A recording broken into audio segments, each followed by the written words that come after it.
Now, if you have been in my world for even just a hot second, you would know how much I love to talk about systemizing, packaging, and then monetizing your IP for your personal brand. And let's be honest, this is one of the most popular questions that I get asked all the time. How do I monetize my personal brand? And right so, because in the end, we didn't get into our profession to just scrape by. We want to make an impact. And we can only do that if we share with the world our wisdom and what we know. But then the question is, how do you even go about it? How do I package my IP? How do I develop a method that's not only effective, but also impactful? And this is exactly what we are talking today. Our guest is somebody who has made his mission to systemize and then monetize his clients' IP and their expertise. And I'm really looking forward to this conversation to talk a little bit more about how do we go about it, for whom is it for, and also some of the case studies and the success stories that he has had. Now, we are joined by Matthew Mason, who is the founder of MavenZeal, which we're going through in a second, what it actually means and where it comes from. And it started as a superb learning. So I'm really curious about, learning about this journey. Since 2021, he's now focusing more on what he calls the hard work, like literally the hard as in the heart. And I'm really looking forward to digging deeper in this conversation. So with no further ado, Matthew, thank you so much for being here. It's great to be here. I'm so excited about this conversation because all of my clients are always interested to know, I want to monetize my IP, but how do I do it and so forth.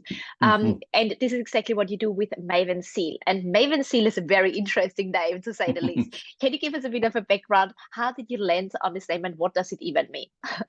Yeah. Okay. So I suppose as part of our shift, you mentioned we did the shift from what I refer to as hard work to heart work. As part of that shift, we decided to rebrand from Superb Learning was the company, and we used to do a lot of work with corporates. And we're shifting to more working with the solopreneurs, small businesses, those experts that love to share their knowledge. And as part of that brand, we wanted to have a bit of a different name, but also a name with meaning. And so we landed on MavenZeal. And if we look at the definition of a maven in a number of different languages, it's a person who is an expert.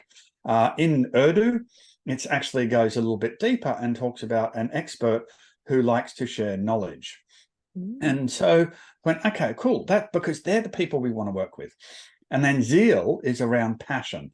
So MavenZeal is very much about people who are passionate about, or experts who are passionate about sharing their knowledge, which is who we are. We're passionate about sharing our knowledge on how to, leverage your expertise, how to monetize your IP.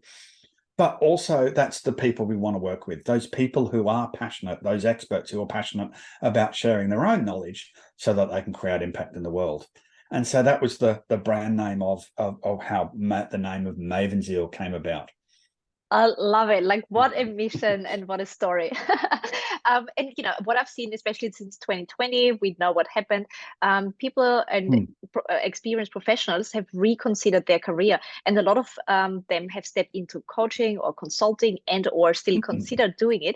Why is it that, especially nowadays, where we live in the knowledge world, but in the wisdom age, why is it so important to systemize and package our IP? We can ChatGPT everything, isn't it? Well, we can chat GPT everything, but that then becomes okay. Well, where's the quality that comes from that? But also, where's the personality? Where's the connection? Where's the stories? Chat GPT can give you some base information, but it doesn't bring in those people's expertise, their stories, their all of those different things that really needed to help people move forward. There's a lot of coaches who are making a lot of money through leveraging their expertise. Now, if you look, a lot of that information can be Googled, could be found on YouTube, could be done through ChatGPT, but that's just information.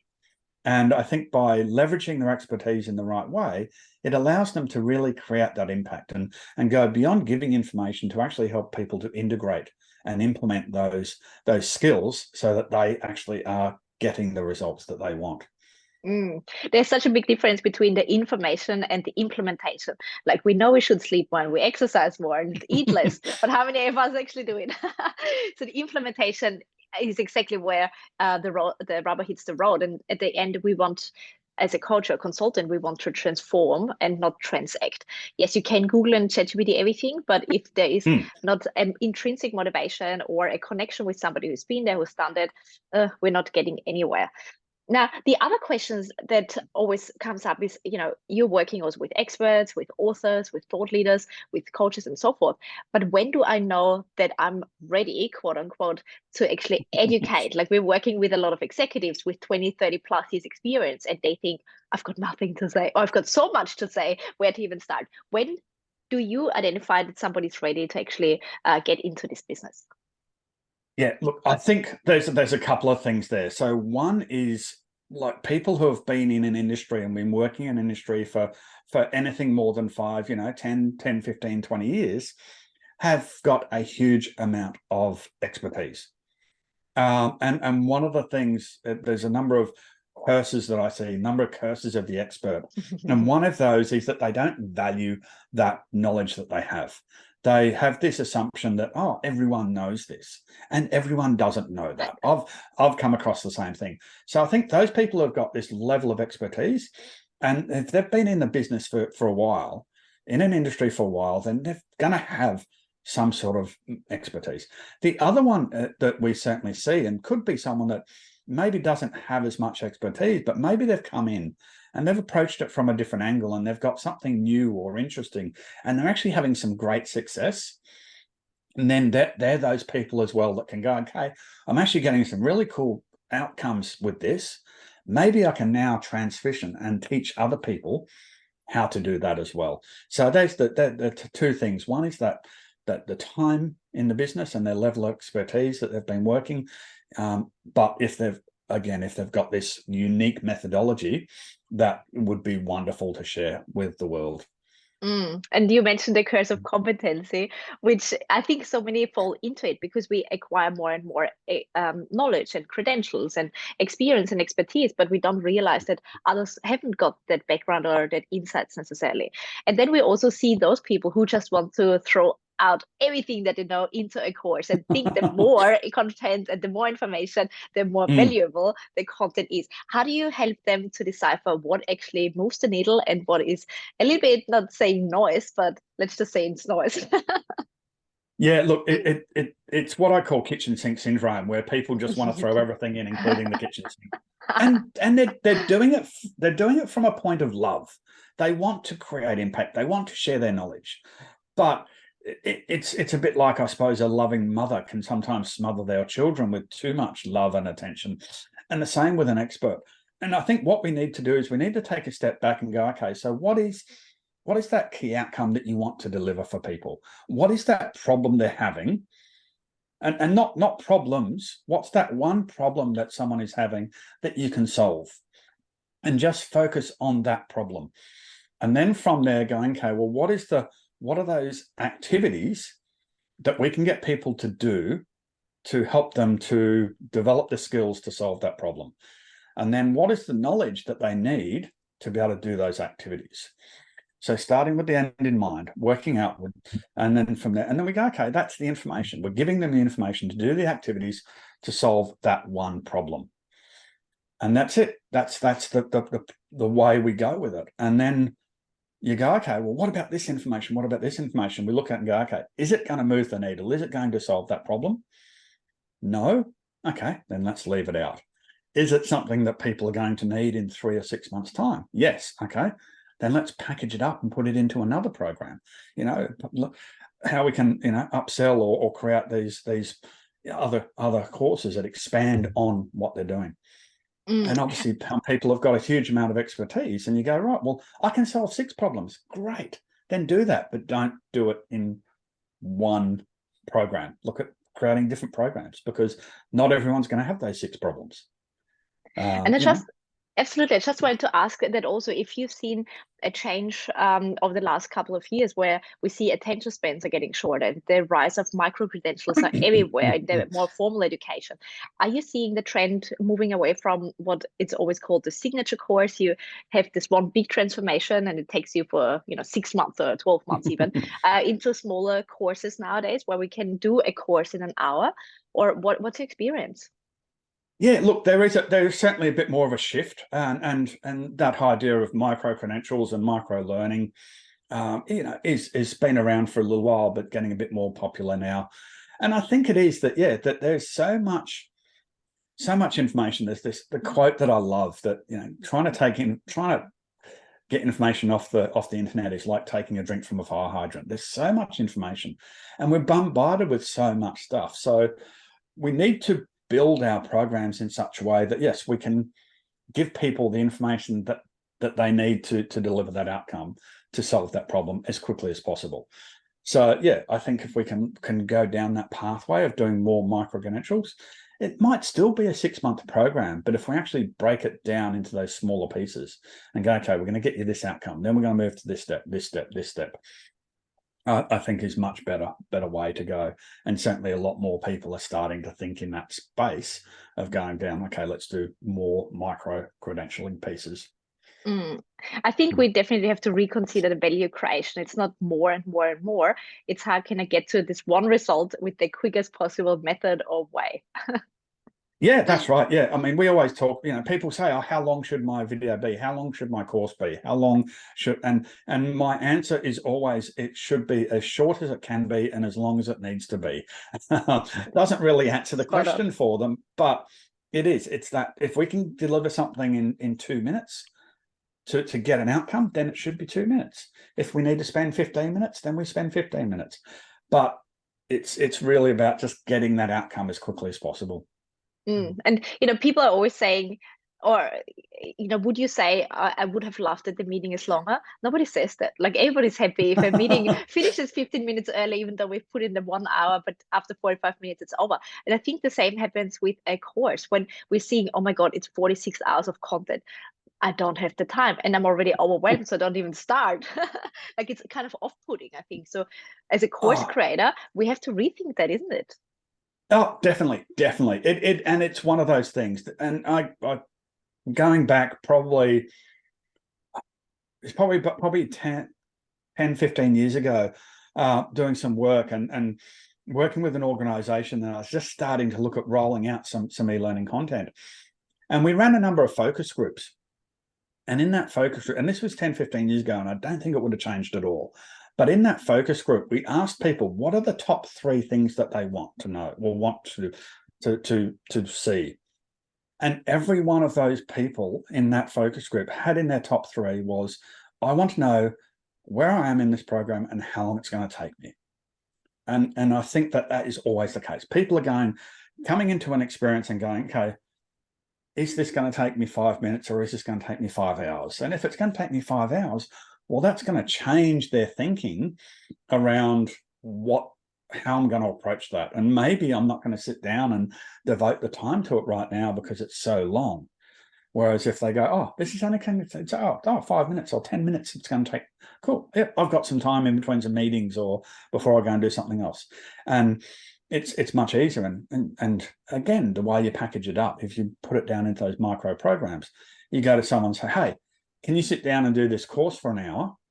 Or say to them, hey, I've got these six programs that are going to take 10 minutes. Can you do them over the next week?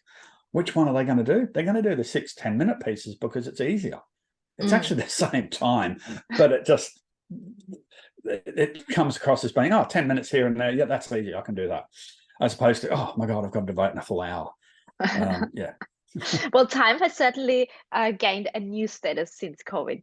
People realizing we're not here for the infinite time. We all are here only for a short period of time, so we want to make the most out of it. And Yes. at the same time, and this is where you also come in as an expert, we often think we want to give everything, but actually thinking, how can I get this whole page or this whole paragraph into a 1 sentence or into a 1 minute video? That's the hard thing. What, in your opinion and experience, makes a course really successful in terms of the interaction, the gamification part, that we also get rewarded and we know exactly we've just, got the green tick or whatever it might be? How do you go about making this content most effective, but also as short as possible? Yeah, I think so. I think, yeah, that making it bite-sized is that big thing. Little pieces so people can get little wins. if you're using the appropriate platform, then having things like some of that gamification, whether it be badges or points or just simply ticks that people can mark off and see that visual, makes it so much easier, because then people can see that they're making progress over a period of time, and helps to keep that motivation and engagement happening. And also as many wins as possible. When we're working with our clients and going, okay, well, what is it we can get someone to do early on and get them to actually create something and have a win, and as opposed to often you sit there and you're going through video and then video or course content and you're not actually doing anything, and you end up becoming this sort of it's very passive, and as a result then it's like, oh yeah, okay, I'm losing interest, I'm starting to disengage. But if we can actually get people doing things a lot more, and not just doing things for the sake of doing things, but doing things that are relevant to the outcomes that they want, is certainly going to help with that motivational piece. And you have one case study in particular, an author you turned the book into an online program. Can you give us a few more case studies when and how we can actually leverage a course, and for whom it would be best suited for? Yeah, so we've done a number of books with authors turning their books into courses. But we've got another one that we're working on at the moment. He works in the space working with tradies and helping them basically have successful businesses. And so really taking a lot of his expertise and turning that into an online program. And that's actually going to be a hybrid program, because one of the things that he wants to do and understands is that because of that time poor nature, just giving people an online course on their own is not going to work. They need to be held accountable. And so the hybrid program is going to have some coaching, group coaching sessions in there, some one-to-one coaching. There's going to be a community that is going to really help with that accountability. And also then setting up habits and tasks for people to do. So that's one example that we've got there. And then we've got another client that is in the investment property space. So it's a whole range of different areas that we're coming from, and he's developing a program teaching people how to have sustainable investment properties. So I suppose there's no one industry or business or anything, but I think if you look at something and go, okay, there's people out there that are having problems and I can solve those problems, then potentially you could create some sort of learning experience to then provide a solution to those people. I'm glad you mentioned it, because often people say, oh, but my industry is different, or my approach is different, or whatever excuse they come up. Yes. And it doesn't matter. In a second, there is a problem and you can solve it. Guess what? You can teach it. Yeah, definitely. And yeah, so many people look and go, oh yeah. I hear that all the time, that but we're different. It's like, yeah, you're not really. No. Yeah, I've seen that before. Yeah. And you also mentioned the hybrid approach. Have you seen a bit of a shift in terms of how the most successful courses and also the most completed courses? Because from memory, isn't it 5% of courses that are actually getting completed? Are you seeing a trend towards what makes a course or a program successful? Is it the hybrid version? Is it do it yourself? Is it I actually deliver it for you and you've got a supporting material on top of it? What are you seeing? Yeah, look, definitely we're seeing a lot of things happening, and we've built the hybrid authority formula to really get those outcomes that we want.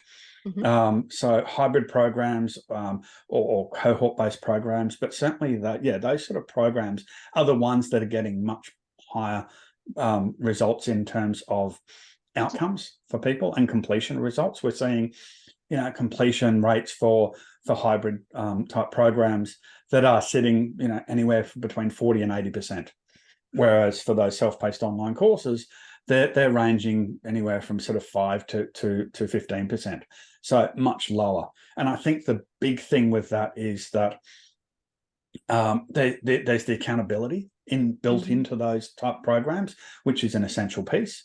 The online programs I see fall down from a completion point of view for a couple of reasons. One is that people are alone and there's no accountability.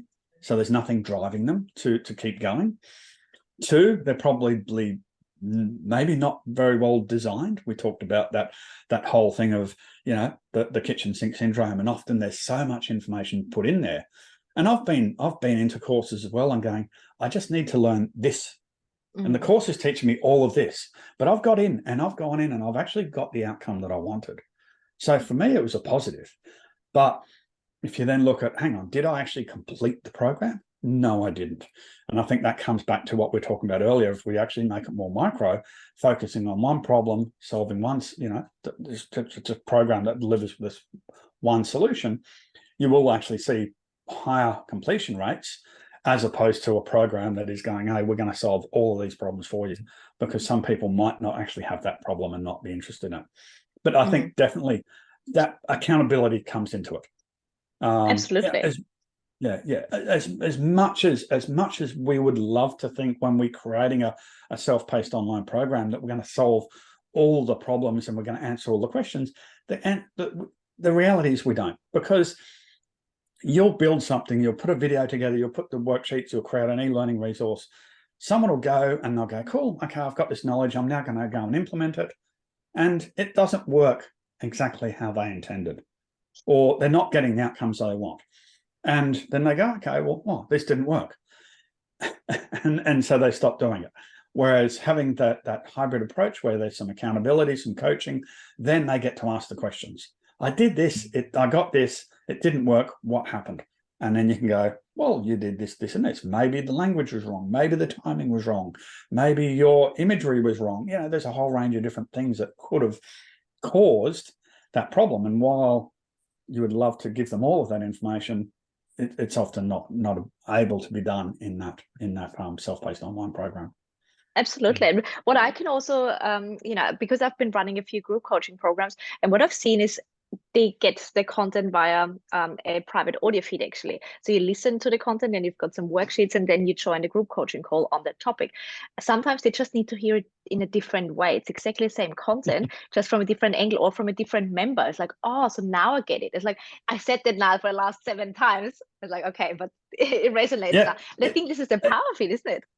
It is. That's right. Yeah. I mean, and that's right, because yeah, one is we are social creatures and we love to learn from and with each other. But also the way that we interpret the information and receive things based on our own experiences can be a benefit, but also can be a roadblock. And maybe someone will say something to you and you go, yeah, oh no, I've tried that. And you're not really listening to them. You're already sort of switching that down. Or maybe it just doesn't sink in. I remember many years ago when I was younger, I was probably would have been about 10, and I was first starting to learn to ride horses.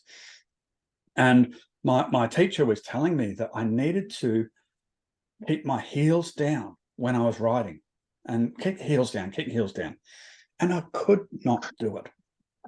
Could not do it. And anyway, my uncle came down one day and was watching me, and he came out and I finished up, and he's like, oh, he said, yeah, you need to keep your heels down. I said, yeah, I'm trying, I can't do it. And he said, oh, don't worry about it then. He said, but can you put your toes up? And I went, yeah, I can put my toes up. And it's like same thing, yeah. Toes up, but I couldn't get my heels down, but I could get my, you know, and there was, I don't know what it was, but there was just some block.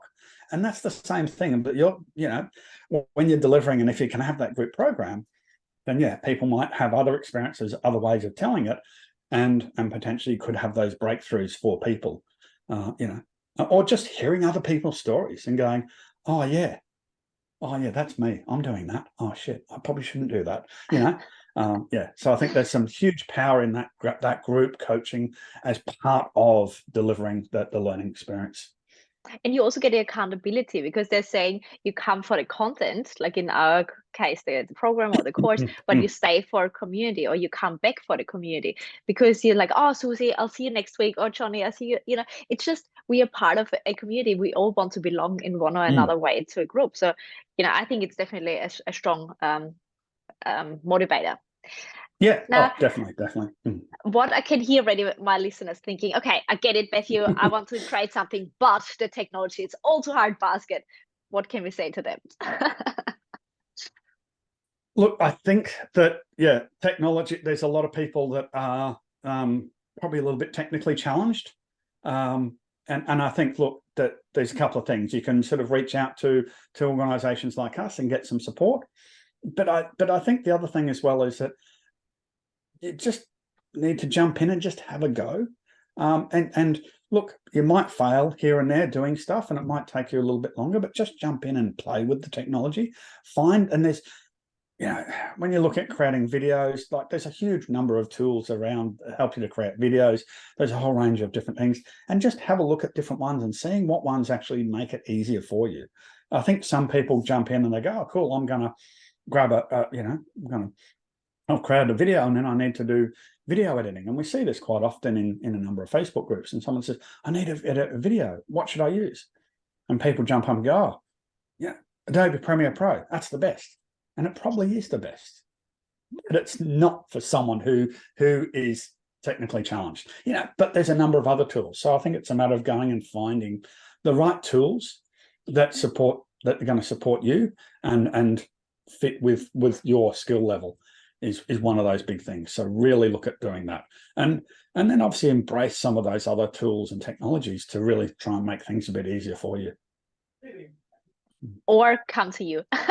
I think straight away, because you know how to get content across in a way that people actually want to consume it. Just because I know it all doesn't mean I know how to teach it, like the two different things. And then also, why would you waste hours and hours of trying to figure it out to then just give up because it's also hard basket when we've got somebody like you who can actually take off the heavy lifting and do it for us? Yeah. Oh, look, definitely. And we've got a group program. We've got some done for you programs where we do that, and we help solve some of that analysis paralysis that people have. That even before the technology stuff comes in terms of, I was working with a client the other day, and he's creating a program around how to create great Google reviews. And he said to me yesterday, he said, "Oh, he's getting momentum now. Before that, he was just not sure on how to go and how to structure it, and just getting that analysis paralysis." But then, yeah, the technology stuff. I suppose I'm a bit of a tech geek, so I love getting in and exploring all the different tools that are out there and seeing, well, what works and what doesn't work. And then we can bring in the best of those and use them to support our clients. Matthew, that has been fantastic. Honestly, I am super excited that you are now focusing and working with consultants, coaches, thought leaders, and authors, because I think nowadays more than ever, we need to focus on the wisdom that we can share, because nobody can replace that. And this is also how we can future-proof ourselves. It works for executives or for experts who want to stay in corporate, but still want to build a second income stream. You can facilitate a group coaching program, like a 1 hour a week kind of thing. It does need to be a full-time opportunity, but also when you want to actually make an impact, you need to put content out there in one or the other way, and being able to get it across in a way that people actually can learn and absorb and implement it, that makes all the difference. Definitely. And we talk about creating that digital that digital version of yourself that you can put out there, and you can share your expertise, and because the knowledge in your head is invaluable, but it's intangible. So you need to get it out of your head and create it, and you put it into those digital assets, create those programs or group programs or whatever that might be, but create that digital you, and gives a whole range of other people the opportunity to access your wealth of knowledge. And it makes it also transparent, because I can say, yeah, I can help you to transform your business or to implement that or to do that. I can say a lot of things, but can I actually deliver? But in a second, I can make it transparent and can talk people through it and actually show, and this is where we are at. It makes you so much more trustworthy. And this is the difference, what I always say, between an expert who knows how to do the things and an authority who is also able to explain how to do things. Yeah, definitely. And I think that's the big thing that we're going to see as well, the big shift that we're going to see with, and I cringe sometimes when I see some of the posts on Facebook, hey, create a course in 5 days with AI, or use AI to use the AI to find the best industry, and then get AI to create a course in that industry for you, even though you don't have expertise. And I'm like, no, it's just wrong. AI is a powerful tool, and I love the power of what it can do, and there's some great way, but you still need to have that authority, that expertise, to be able to share your own expertise, share your knowledge. just packaging something up into, as we said earlier, it's just going to be information. It doesn't get that implementation. And I think that's the big shift that we're going to see. A lot of experts that really hone in on getting those results, giving the impact, not just giving information. They're the ones that are going to have the success moving forward.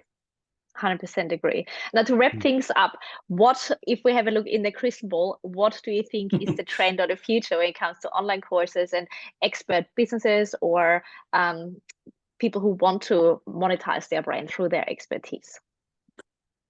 Look, I think AI is certainly going to feature quite a lot in this space. There's a lot of stuff, and I'm not talking about AI from a content generation piece. But if we actually look at AI as a tool to support and the ability to create personalized experiences, that I think is one of those big things moving forward. And so we can actually start to see stuff happening where you can actually go, okay, I'm going to go into a program, and then potentially you could have an AI coach that's going to be supporting you and guiding you and giving you access to things, which might change the way that people are delivering. It might not just be, hey, here's a program, but maybe, and I suppose liken it to walking into a library and having someone walk up to you and have your own individual coach go, okay, so what is it that you're looking for? What are your problems? Okay, cool. Let's go, and I'll take you over and I'll show you this book, and you need to read this book, and you need to read, maybe sit down and watch this video. And having that AI experience then in a digital environment, I think is one of the big things. And that's one of the things. And then, as I said, bring the human element back into that through coaching programs. So I see AI as being a big piece that comes in that, but not just from a content creation piece. Yes, I would say it's like an enabler or a supporter to enhance an experience or to make something more effective. Like, nobody wants to wait until somebody opens their office and then call. Like, you want to have an answer straight away. And this is what technology can do, but it can't replace this connection, the storytelling. No. You can't. No, cannot replace that, but it can certainly enhance your expertise and give people a lot more opportunity to access your expertise if you're building it in the right way, building in those micro pieces, those micro learning assets.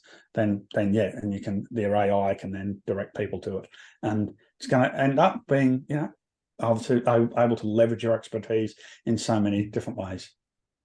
Now, Matthew, I'm sure so many people are thinking, all right, I need to get all my wisdom out of my head. Where can we find you, connect with you, learn more about how you can help them? Yeah, look, I mean, I'm on LinkedIn, so you can certainly jump on LinkedIn and search for me, Matthew Mason. But the best way is probably jump onto our website, MavenZeal.global. You can jump on there and connect through it with us through the website there. Or if you want, go to MavenZeal.community. That's our online community space, separate from Facebook. It's its own platform. And if you want to jump in and join that, it's free community. Join in and start to interact with some of the other people. So a couple of different ways there that you can get in touch with us. And we've got obviously a few programs, and there's a number of resources in our library on our website that you can consume and start to understand a little bit more about who we are and what we do. Absolutely. Love it. Thank you so much. I'll put all the links in the show notes that everyone can check them out because they're very valuable resources. And I think what you're doing is very much needed in this world. So thank you so much for being on the show and sharing so many gold nuggets. Really appreciate it. No, thank you. As I said, I'm passionate about sharing my knowledge, so I love getting on to these shows and love that you're putting out these sort of podcasts to really help people and to share the knowledge of other experts. Thank you. Beautiful. Thank you.